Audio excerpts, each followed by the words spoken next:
একবার এক গ্রামে এক মুমিন ছিল, যার নাম আহমদ। তিনি ছিলেন একজন নিষ্ঠাবান মুসলিম এবং তার বিশ্বাস ছিল যে আল্লাহর প্রতি পূর্ণ আস্থা রেখেই জীবন পরিচালনা করতে হবে। একদিন গ্রামে এক বড় বন্যা এল। সবাই ঘরবাড়ি ছেড়ে পালিয়ে যাচ্ছিল। আহমদ তার ঘরেই ছিল।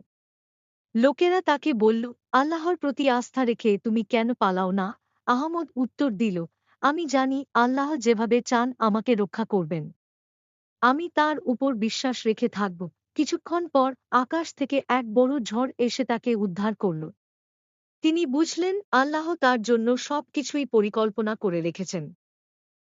একবার এক গ্রামে এক মুমিন ছিল, যার নাম আহমদ। তিনি ছিলেন একজন নিষ্ঠাবান মুসলিম এবং তার বিশ্বাস ছিল যে আল্লাহর প্রতি পূর্ণ আস্থা রেখেই জীবন পরিচালনা করতে হবে। একদিন গ্রামে এক বড় বন্যা এল।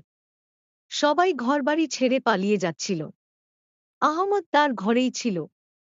লোকেরা তাকে বলল, আল্লাহর প্রতি আস্থা রেখে তুমি কেন পালাও না? আহমদ উত্তর দিল, আমি জানি আল্লাহ যেভাবে চান আমাকে রক্ষা করবেন।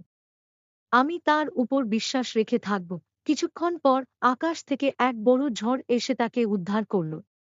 তিনি বুঝলেন আল্লাহ তার জন্য সবকিছুই পরিকল্পনা করে রেখেছেন।